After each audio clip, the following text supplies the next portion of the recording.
Llueve sobre la ciudad, nos cantaban los Bunkers para iniciar esta edición del semáforo cuando son las 10 de la mañana con 6 minutos. Y les saludamos desde Santiago de Chile, donde se ubica Radio Universidad de Chile, por cierto. Queremos dar la bienvenida al filósofo español Amador Fernández Sabater, quien reflexionará esta tarde sobre el triple colapso que a su parecer vive la humanidad. Un colapso psíquico, social y ecológico. Amador, bienvenido al semáforo. Pues muchas gracias, encantado de estar aquí, Nicolás. Bueno, y me llamaba la atención leyendo un poco sobre ti esta autodenominación de filósofo pirata. ¿Por qué?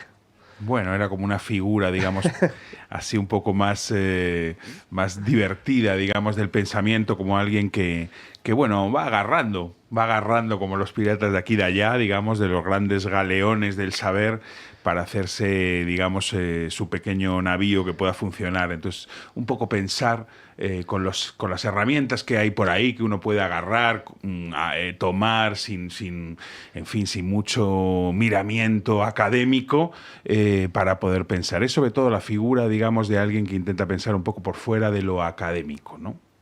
Bueno, y eso es muy interesante también si uno revisa tu trayectoria, porque hay un pensamiento, hay una difusión de este pensamiento a través de libros, de charlas, de entrevistas, pero también hay un activismo político en tu trayectoria, ¿no? Cuéntanos un poco sobre cómo ha devenido esa trayectoria que hoy te trae a Chile.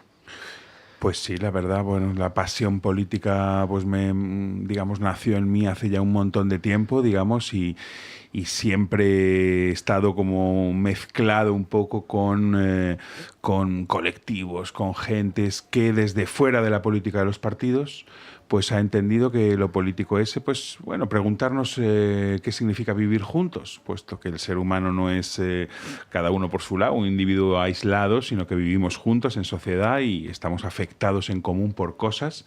Pues la política no pasa simplemente por militar en un partido, o votar o opinar, digamos, sobre la coyuntura política, sino también por pensar, organizarse con otros para cómo podría ser la vida de otra manera, cómo es el vínculo social, qué hacemos juntos, cómo... Y entonces, bueno, de eso nació hace mucho tiempo para mí. Siempre, digamos, pues he participado en este tipo de espacios informales, de una política más callejera, de una política un poco alternativa, por fuera de los partidos y como un lugar bueno para pensar, para conversar, para hacerse preguntas sobre el mundo, ¿no? Seguimos conversando en el semáforo con el filósofo español Amador Fernández Sabater. Y para situarnos ya en el contexto chileno, diversas encuestas dan cuenta de una gran desconfianza de la sociedad chilena hacia, podríamos decir, la clase política, ¿no? ¿Este es un fenómeno mundial? ¿Cómo se inserta en tu visión o en los estudios que tú has desarrollado? Una desconfianza creciente. Yo creo que sí, que hay un fenómeno de desafección hacia la política tal y como está hoy establecida, enorme, ¿no? Bueno, de alguna manera, como la política se ha convertido un poco en la gestión en cada Estado-nación o en cada lugar de imperativos que sobrepasan a la política, imperativos económicos que sobrepasan a la política, y los políticos hacen lo que pueden con eso. En algunos casos intensifican esas imperativos económicos, en otros casos pues la izquierda trata de contenerlos un poco, de paliarlos un poco, pero es como si la política ya no tuviera una capacidad de organizar la vida en común, de decidir sobre la vida en común, de pensar sobre la vida en común. Entonces me parece que la desafección es una percepción de que la política es hoy impotente con respecto a otros poderes que organizan el mundo, ¿no?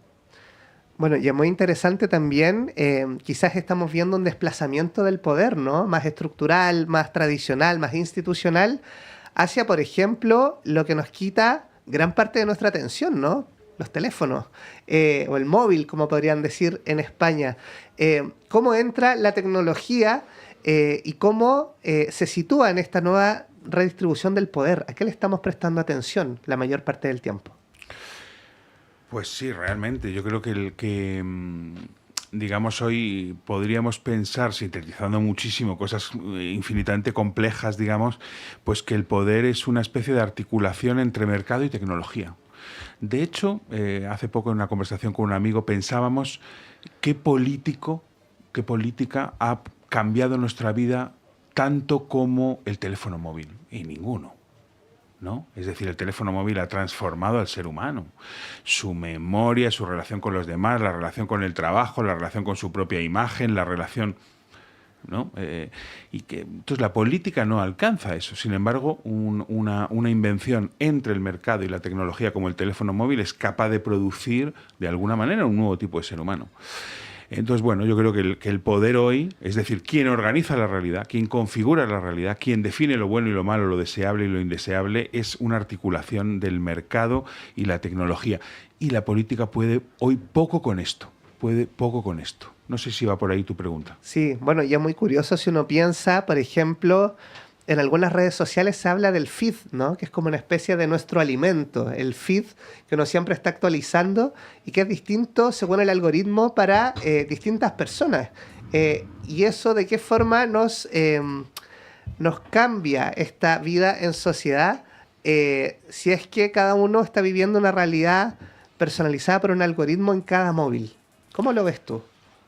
¿Cómo vivimos en común siendo que hay un algoritmo que nos diseña una realidad que nos está mostrando por el teléfono personalizadamente? O sea, bueno, digamos, la tecnología también es un fenómeno de gran complejidad y puede haber varios abordajes, varias miradas, pero bueno, hay una que de alguna manera digamos que la relación con la tecnología puede de alguna manera liberarnos del vínculo con los demás, ¿no? Entonces, bueno, un poco te refieres también pues, a estas burbujas que se crean en la red, ¿no? Estas burbujas que se crean en las que uno está rodeado a través del algoritmo, de lo que le gusta, de con quién se siente afín, de la gente con la que comparte una ideología, etcétera, y pierdes de vista lo que es la sociedad, que es la diferencia, ¿no? Entonces, bueno, ahí hay una tecnología muy determinada, no es la tecnología, puede haber otras opciones tecnológicas, otros usos, relaciones con la tecnología, pero sí que de alguna manera hoy hay un fenómeno de borramiento del otro, de la alteridad del otro. Y muchas veces cuando de repente gana las elecciones un fenómeno imprevisto, por ejemplo, un político de ultraderecha como el Donald Trump o Milei, pues toda la gente de izquierdas como a mi alrededor, todo el mundo dice, pero yo no conozco a nadie que vote Milei o que se interese por la política de Trump, ¿no? Como si hubiéramos perdido una capacidad de escucha de lo que no nos da la razón, una capacidad de escucha de la diferencia, una capacidad de habitar la alteridad, lo que se llama, ¿no? El otro, lo otro. Entonces yo creo que en este sentido, digamos, perdemos mundo, porque un mundo más rico es un mundo capaz de escuchar lo que no me da la razón, lo que no es como yo, ¿no? Y ahí enriquecerme, ¿no? Enriquecer mi mundo. Qué interesantes reflexiones que escuchamos del filósofo español Amador Fernández Sabater, quien nos tiene una invitación para hoy a las 19 horas en el Centro Cultural de España, acá en la ciudad de Santiago. Cuéntanos más sobre esta charla llamada 3 colapsos y 3 ecologías. Bueno, es recoger una idea de un gran filósofo francés que se llama Félix Guattari, que en el año 89 publicó un librito maravilloso que se llamaba Las 3 ecologías, donde él decía, invitaba a pensar juntas, digamos, 3 esferas de la vida, ¿no? La ecología mental, ¿no? Digamos, qué pasa con lo personal, con la psique, con lo que se llama la salud mental hoy, aunque no es un término que a mí me guste mucho. Lo social, el hecho de que somos seres en vínculo con otros, en trama con otros, en relación con otros. Y por último, la ecología terrestre, digamos, ¿no? La relación con la materia, con la naturaleza, con el planeta, ¿no? Entonces él decía, ninguna de las 3 se pueden ni pensar por separado, ni transformar por separado. Necesitamos pensar juntas esas 3 ecologías, mental, social y terrestre. Entonces, bueno, yo simplemente recojo esta invitación que hizo Félix Guattari ya hace un montón de años y me pregunto qué está pasando hoy en esos 3 ámbitos. Y me parece que en los 3 ámbitos hay algo así como un colapso. Colapso de las energías personales, psíquicas, mentales, es decir, el fenómeno, digamos, del agotamiento, ¿no? Del cansancio, de la depresión, ¿no? Que es una epidemia en España, agotamiento también del vínculo social, que notamos que está estresado, tensado por requerimientos de la economía, de la tecnología, etcétera, ¿no? Que no damos abasto, ¿no? Que el vínculo no da abasto. que las instituciones del vínculo social, como por ejemplo la escuela, están desbordadas. El otro día me reunía con profesores de una escuela de Maipú y hablaban todo el rato del desborde de la escuela, ¿no? La escuela no puede con todo lo que pasa, ¿no? Y por último, digamos, el desbordamiento de los límites biofísicos del planeta, que están como también desbordados. Se producen todo tipo de desequilibrios, ¿no? de fenómenos que se ponen fuera de control, como el propio cambio climático, ¿no? 3 colapsos: colapso mental, colapso social, colapso terrestre, y por tanto el desafío político, existencial, cultural, de inventar 3 ecologías para renovar estos, digamos, para atacar estos 3 colapsos, para cambiar estos 3 colapsos, para salir de esos 3 colapsos, ¿no? 3 ecologías, 3 renovaciones de las energías, de las fuerzas, tanto mentales como relacionales, como, digamos, de lo natural, ¿no? De la vida, de lo vivo. Bueno, recuerdo también algunos artículos sobre una pandemia silenciosa que se llama la soledad no deseada en estos tiempos de hiperconexión. Y te pregunto sobre la importancia de conectar con otras personas y la importancia del ocio en este contexto, ¿no? Ya vamos a hablar de tu último libro, Capitalismo Libidinal, pero pareciera ser que siempre tenemos que estar produciendo, siempre tenemos que... Y esto se ha penetrado en distintas áreas de nuestra vida, ¿no? ¿Qué rol tiene el ocio y la conexión con los otros para poder vivir de mejor forma estos tiempos que nos tocan? Mira, en España hubo hace poco un fenómeno que sé que también se repitió en Chile, y fue un apagón. Un apagón por primera vez, un apagón nacional, y un apagón que duró un día entero. Y fue un fenómeno muy curioso porque, bueno, no se podía trabajar, no se podía uno conectar, es decir, las 2 fuerzas que organizan hoy la vida, que decíamos antes, mercado y tecnología, quedaron en suspenso, ¿no? Y lo que se produjo ahí, contra el pronóstico de los medios de comunicación, que ya hablaban de Mad Max, digamos, ¿no? Viene Mad Max, fue un momento de disfrute colectivo impresionante. Un día de relajamiento, un día de relajación, un día de estar con los demás, un día de cuidarse, de cuidar, un día de cooperar también para las personas que estaban pasando problemas, claro, al no haber electricidad. Entonces, a mí me dio mucho que pensar, ¿no? Como si en el momento del apagón, digamos, no tanto de la electricidad en concreto, sino de la forma de vida que está, digamos, organizada por el mercado y la tecnología, fuera un momento de afloramiento de una felicidad colectiva que tenía que ver, no tanto yo diría con el ocio, no me gusta esa palabra, sino con el estar. De repente poder estar con tiempo, regalarse tiempo, regalarnos tiempo para poder estar, conversar, jugar, contemplar, leer, ¿no?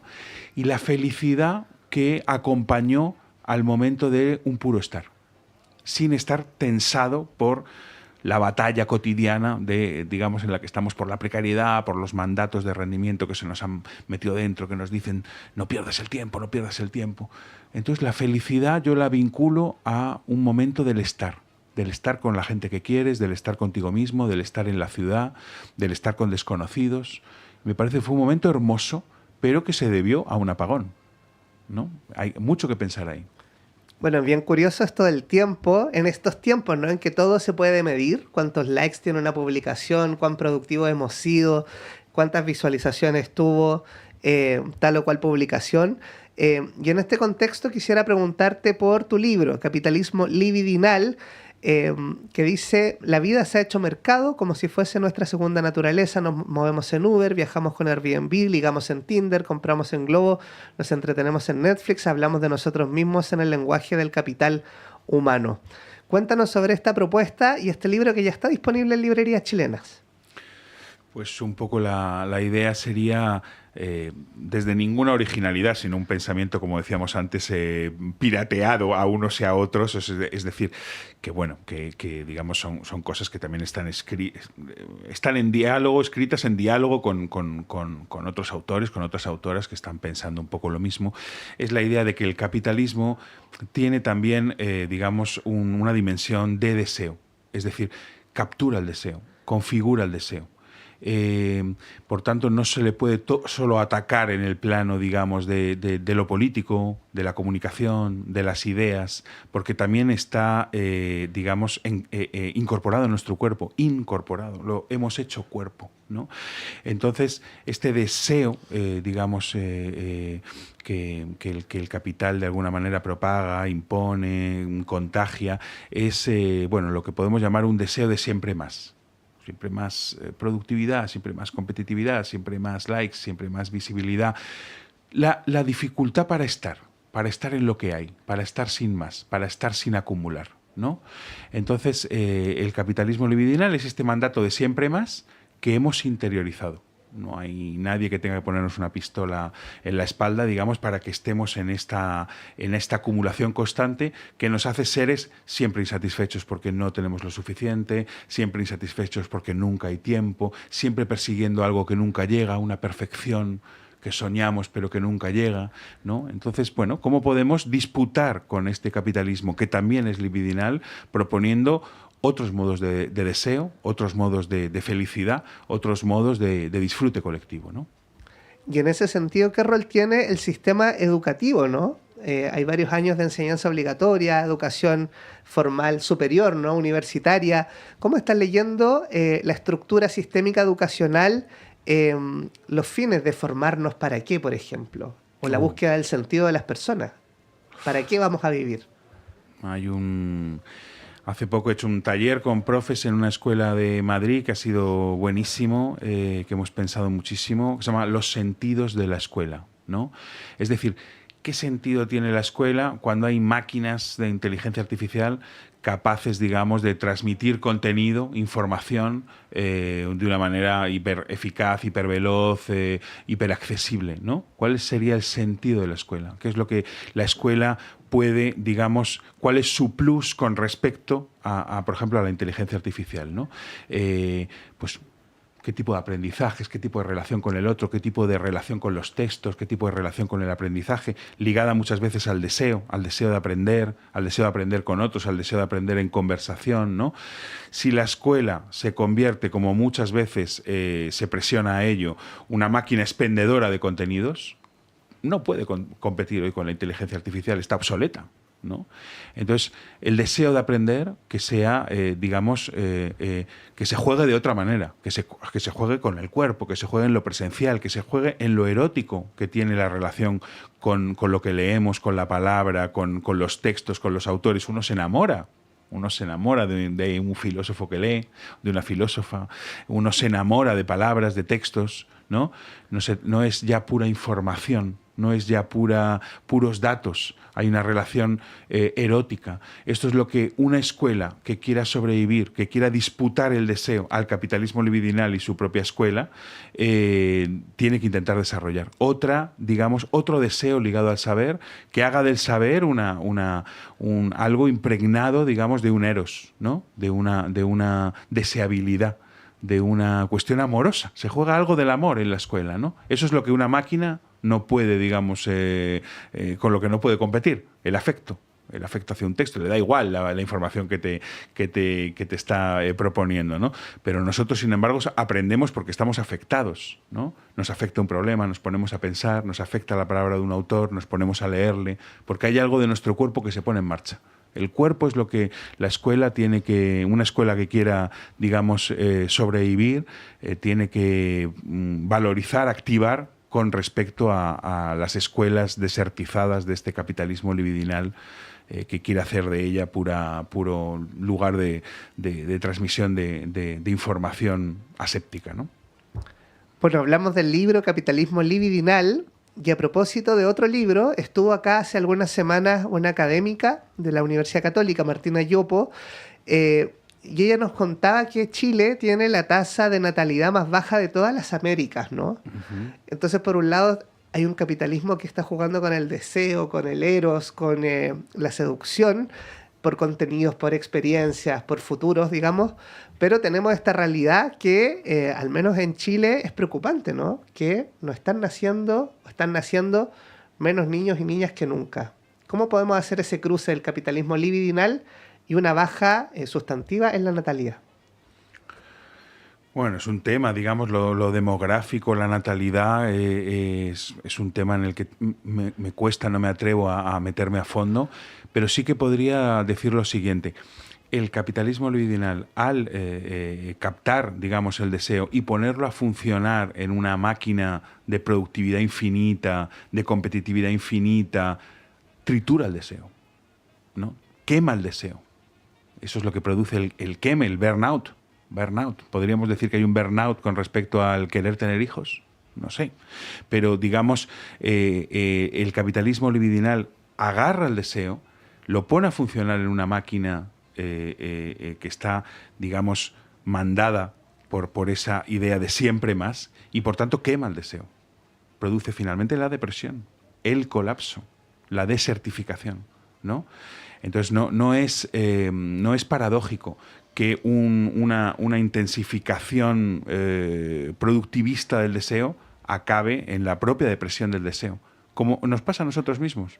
Cuando tenemos que estar, producir, visibilizarnos, vendernos y finalmente entramos en un colapso. Entonces, digamos, podría tener que ver esta máquina de agarrar el deseo y triturarlo, algo que ver con la natalidad, con el deseo de tener hijos, con el deseo de tener una familia, junto a otros factores que seguro que están operando ahí, podría ser que sí. Yo creo que el capitalismo libidinal hay que, pelearlo, fugarnos de él, crear otra cosa, porque quema, hace burnout con lo más íntimo que tenemos, la fuerza, digamos, del ser humano más íntima, como decía el filósofo Spinoza, que es el deseo.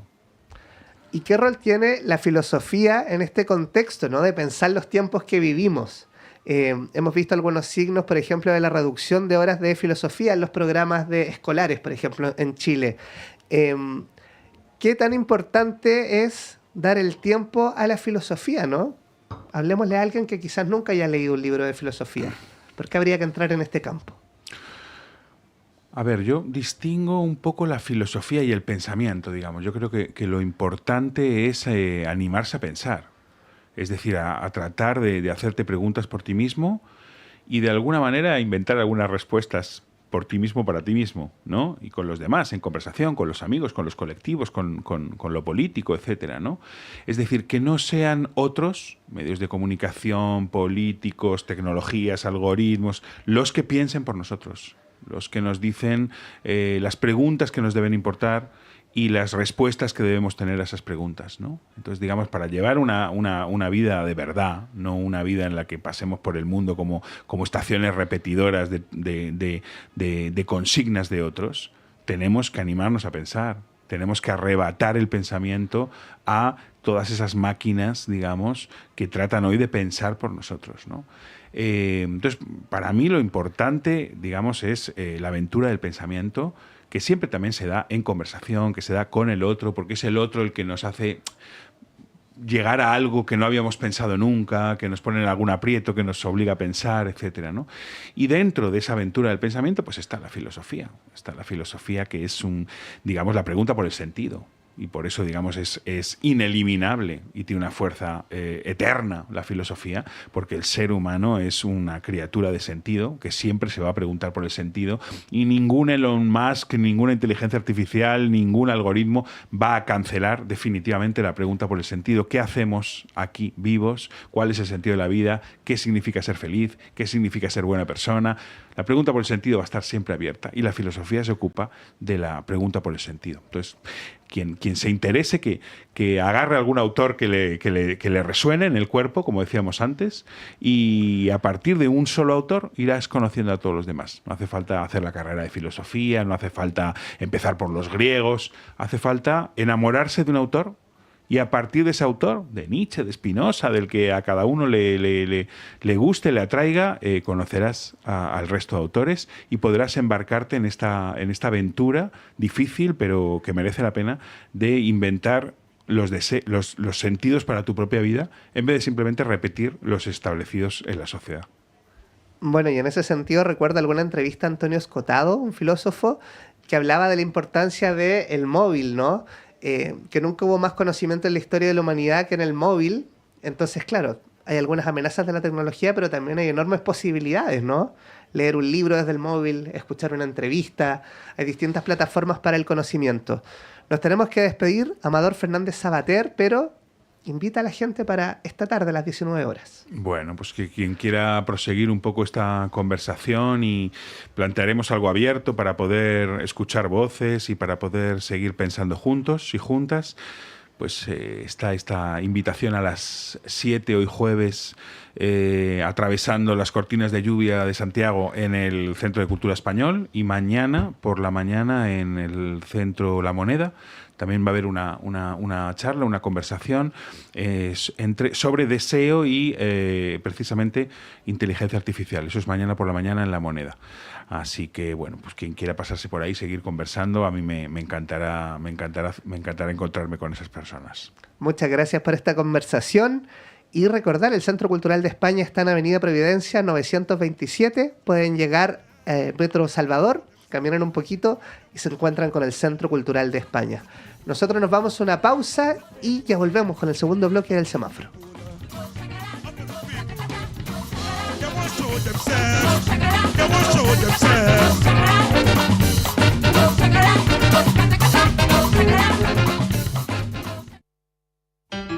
Hola, soy Luis Orlandini y quiero invitarte a sintonizar nuestro programa Contrastes, un panorama de la música de arte chileno. Acompáñame junto a Svetlana Kotova, Andrés Mopuán y Mario Mora, académicos del Departamento de Música de la Facultad de Artes de la Universidad de Chile, mientras exploramos